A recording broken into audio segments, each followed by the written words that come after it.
छत्रपती शिवाजी महाराज की जय।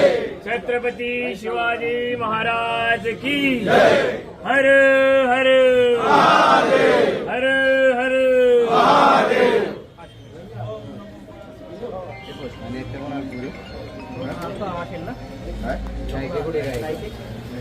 पुढे काय बसा तो खाली दिली दे हा पुढे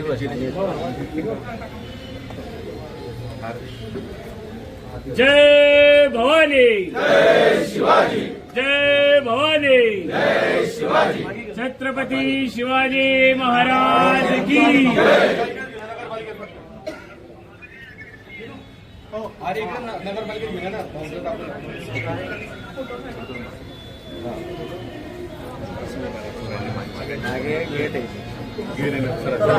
भाऊ एक मिनिट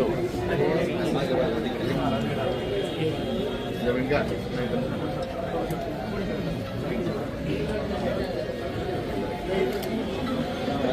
थोडेसे मागे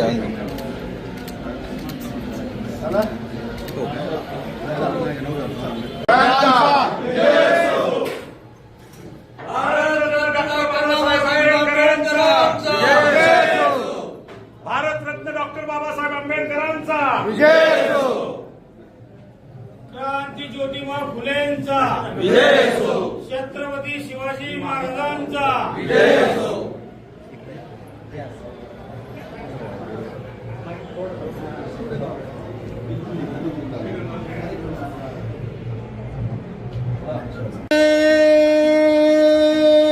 माता की वंदे वंदे छत्रपती शिवाजी महाराज की धर्मवीर छत्रपती संभाजी महाराज की भारतरत्न डॉक्टर बाबासाहेब आंबेडकरांचा।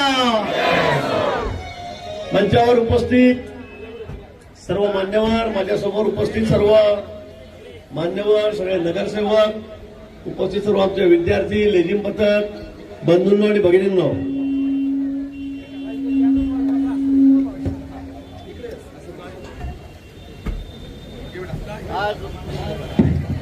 आज देशभर तर जगभर ज्या ज्या ठिकाणी आपली सगळी मराठी माणसं आहेत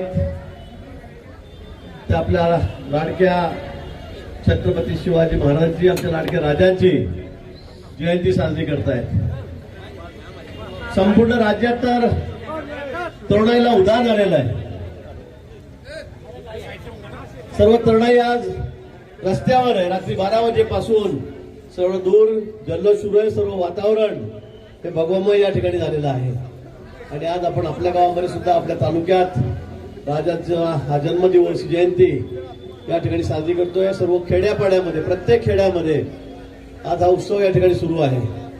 आपण अनेक ठिकाणी तालुक्यामध्ये या वर्षभरापासून, 2 वर्षापासून राजांचे पुतळे, आपण अश्वारूढ पुतळे उभे केलेले आहेत।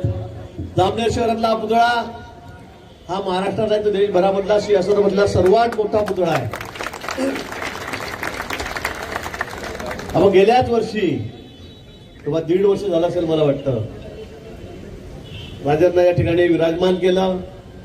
बाबासाहेब आंबेडकर भारतरत्न, त्यांना सुद्धा अतिशय मोठा पुतळा त्या ठिकाणी पुढच्या चौकामध्ये त्या ठिकाणी आहे। गेल्या अनेक वर्षापासून जामनेर शहरामध्ये कुठलाही पुतळा नव्हता। पुतळा बसवला काही हरकत नव्हती, पण तो योग्य अशी जागा, त्यांच्या कर्तृत्वाला साजेशी अशी जागा या ठिकाणी मिळत नव्हती।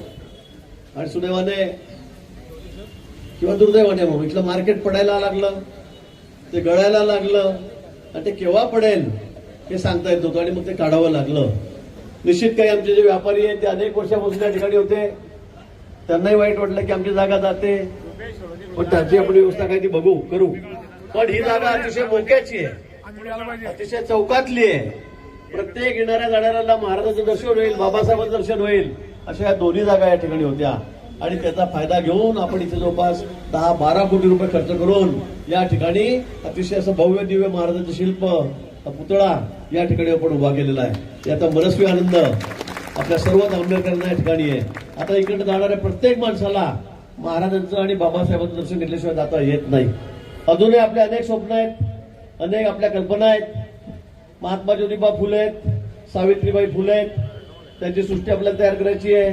कालच आपण सांगितलं आमच्या बंजारा समाजाच्या कार्यक्रमामध्ये वसंतराव नाईक असतील, त्या ठिकाणी सेवालालजी महाराज आहेत, त्यांचा पुतळा आहे. महाराणा प्रतापांचा पुतळा या चौकामध्ये त्या कामाला आता सुरुवात झालेली आहे, तो आहे. अहिल्याबाई होळकर आहेत, त्यांचा पुतळा आपण या ठिकाणी उभा करतो. जे जे समाजाला आदर्श देणारे आहेत, पंढरपूरच्या दृष्टीने आपण रुक्माई विठ्ठल वगैरेचा आपण एक चांगल्या प्रतिकृती त्या ठिकाणी उभी केलेली आहे, पोलीस स्टेशनच्या समोर, तहसील कचेरीच्या समोर. आणि म्हणून ज्या ज्या ठिकाणी चांगल्या जागा आहेत त्या त्या ठिकाणी आपण सगळ्या या प्रतिकृती या ठिकाणी उभ्या करतोय. पण या मागचा हेतू असा नाहीये की फक्त आपण पुतळे उभे करून दिले झालं, जयंती आल्या की फक्त तेवढ्यापुरते आलेत आणि आपलं काम संपलं, असं नाहीये. तर या महापुरुषांनी जो मार्ग आपल्याला दाखवलेला आहे, जे काम त्यांनी या राज्यात केलेलं आहे, देशात केलं, एक समाजाला एक दिशा दाखवण्याचं काम केलेलं आहे, त्या दिशेने आपल्याला जायचं आहे. महाराजांची जयंती आहे, मला माहिती आहे, संध्याकाळी जोरात कार्यक्रम आहे, डीजे गिजे मोठा सांगितलेला आहे. मामलेदार का कोणता आहे? छत्रपती आहे. संध्याकाळी रात्री उधार येणार आहे तुमच्या तारुण्याला, मला माहित आहे, पण जरा सांभाळून. महाराजांची जयंती आहे, नाही तर गेले इकडे मला टकोरात चला नाचा, उतर चला परत, मला वाटतं धंदे बंद करा, हे अपेक्षितच नाहीये. महाराजांची जयंती असेल, बाबासाहेबांची जयंती असेल, अण्णाभाऊ साठेंची जयंती असेल, अण्णाभाऊचाही पुत्र आपल्याला उभा करायचा आहे, महाराणा प्रतापांची असेल, रामनवमी असेल, सगळ्या जयंत्या आपण आपल्या गावामध्ये असं एकही महाराजांची जयंती आपण साजरी करत नाही, सगळ्याची जयंत्या साजऱ्या करतो. पण माझी आपल्याला एक विनंती आहे, एकलव्याची जयंती पण साजरी केली, पण माझी आपल्याला विनंती आहे की या महापुरुषांनी आपल्याला असं कधी सांगितलं नाही की फक्त माऊली पोटात टाकल्यावर नाचा म्हणून, हे गरज नाहीये. केवढी व्यसनमुक्त म्हणजे केवढी व्यसनाधीन पिढी होत चाललेली आहे की आम्हालाही वाटतं की आपण काय करतोय. जयंती महाराजांची आहे, रामनवमी आहे, बाबासाहेबांची आहे, आपण गाणे कोणते वाजवतोय, कोणत्या गाण्यावर नाचतोय, याचे की तारतम्य नाही, तर मी सांगू शकत नाही ते. पण मला असं वाटतं की हे सगळं आपण थोडंसं पाहिलं पाहिजे, हा प्रोटोकॉल आपण पाळला पाहिजे. आणि म्हणून जयंती साजरी करत असताना त्यांनी जे कर्तृत्व केलेलं आहे, त्यांनी जी दिशा आपल्याला दाखवली, त्यांनी जे काम केलंय त्या मार्गाने आम्ही चालणार आहोत की नाही. मी आताही बघतो येताना 3-4 जण पुढ्या खोपाईवर पक्के मारत तोंडामध्ये, काय करताय, सगळे मरून चालले सगळे पोरं आपले. आपल्या गावात किती जण मेले, कशी त्याची हालत झाली, आपणच बघतो. आपल्या जवळचे लोक आहेत, काय करू मला समजत नाही. पण आता मी तुम्हाला सांगतोय, पण माझ्या घरात जे लोक राहतात ते सुद्धा दिवसभर शेण खायचं काम करतायत. आमचा हा सदाशिव, त्याला 50 वेळा सांगितलं, वहिनी म्हणाला की 50 वेळा सांगितलं की बंद कर मरशील आरामात नाही. पण आता त्यालाही वर्षभरात एखादा वाचला तर दुसऱ्याच मरायवर आहे. हा आपला पक्या म्हणजे आता मी तुम्हाला काय सांगू, तुम्ही म्हणा तुमच्या घरात तपा काय चाललंय.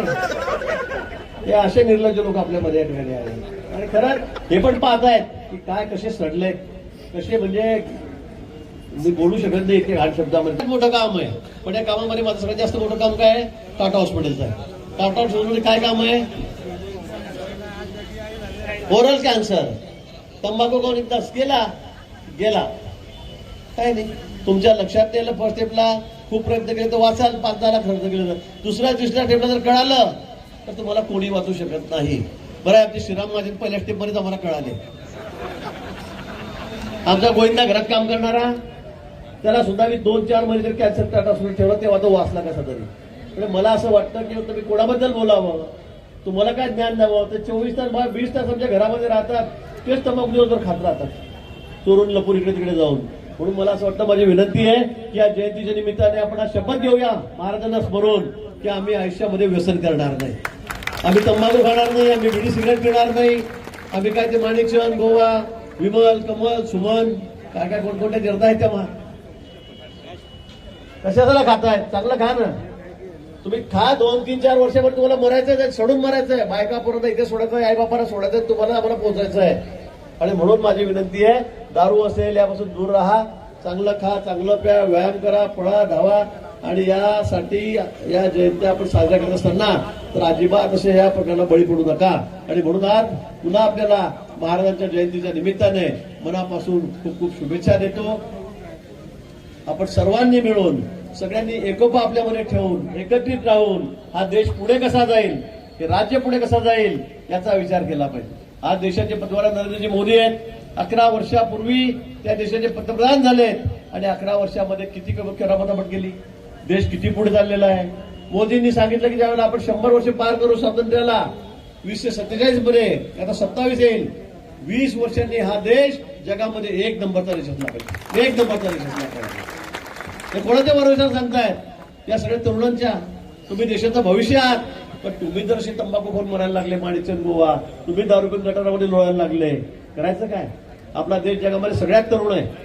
15, 18, 17 ते 25 वयोगटामध्ये तरुण सगळ्यात जास्त जगामध्ये आपल्याकडे आहेत. पण उपयोग काय? ही तरुणाई जर अशा पद्धतीने नुसती गटारात राहत असेल, तंबाखू खाऊन मरत असेल, तर मला वाटतं मित्र या देशाचं भविष्य कसं चांगलं असेल. आणि म्हणून या निमित्ताने आज आपण पुन्हा संकल्प करूया की अतिशय तरुणाबाण कार्यकर्त्यांची पिढी आम्ही निर्माण करू, व्यसनमुक्त पिढी आम्ही निर्माण करू आणि या देशाच्या स्वातंत्र्यासाठी, या देशाला बलशाली करण्यासाठी, या देशाला महाशक्ती करण्यासाठी आमचं जे योगदान असेल ते आम्ही निश्चित या ठिकाणी देऊ. हा संकल्प आम्ही आज या प्रसंगी करूया. पुन्हा आपण अतिशय उत्साहामध्ये या ठिकाणी आलात. आज तालुक्यावर सगळ्या मोटरसायकल या ठिकाणी आहेत, कार्यकर्ते या ठिकाणी आहेत, काकडा वेगळा कार्यक्रम आपण या ठिकाणी ठेवलेला आहे. आणि मी तालुक्यावर सांगितलेलं आहे, 250 खेडे आहेत, अनेक ठिकाणी आपण शिवाजी महाराजांचे पुतळे बसवलेत. 2 लाख, 2.5 लाख, 3 लाख, 5 लाखाचे पुतळे आपण त्या ठिकाणी बसवलेत. मी सांगितलं गेल्या वर्षीपासून, 2 वर्षापासून सांगितलंय, प्रत्येक खेड्यामध्ये, प्रत्येक गावामध्ये शिवाजी महाराजांचा पुतळा असला पाहिजे, असलाच पाहिजे.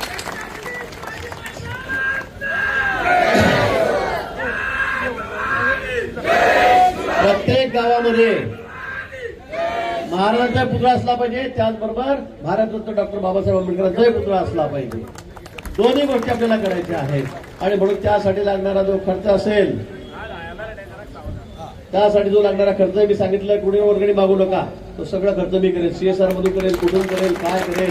पण त्यासाठी चबुतरा बांधून सुंदर गावाच्या प्रवेशद्वारावर, चौकामध्ये, चांगल्या दर्शनी भागामध्ये आपण हे पुतळे उभे करा की ज्यामुळे त्यांना बघून काहीतरी आदर्श आपण त्याचा आपल्या डोळ्यासमोर ठेवू. त्याचबरोबर तुम्ही शेंदुर्णीला जा 1 मार्चला, खरं म्हणजे आज कार्यक्रम होता पण पुतळा थोडा तयार झाला नाही म्हणून थांबून गेला. अतिशय सुंदर, तुम्ही बघाल तर नजर लागेल असा छान पुतळा आपण त्या ठिकाणी तो उभा करतो आहोत. देखावा त्या ठिकाणी किल्ल्याचा उभा केलेला आहे, अगदी रस्त्यावरच आहे. तुम्ही पाचोऱ्याला जाताना अतिशय दर्शनी भागात रस्त्यावर हा पुतळा त्या ठिकाणी आपण उभा केलेला आहे. 1 तारखेला त्याचं आपण उद्घाटन करणार आहोत आणि म्हणून त्यासाठी महाराजही त्या ठिकाणी येणार आहेत. उदयनराजेंना मी त्या ठिकाणी विनंती केलेली आहे किंवा आपले सार्वजनिक बांधकाम खात्याचे मंत्री अंजय भोसले साहेब ते या ठिकाणी येणार आहे. आपण सर्वांनी 1 तारखेला त्या कार्यक्रमाला त्या ठिकाणी यावं अशी विनंती मी करतो. पुन्हा शिवजयंतीच्या निमित्तानं मनापासून आपल्याला खूप खूप शुभेच्छा देतो आणि थांबतो. जय हिंद, जय महाराष्ट्र, जय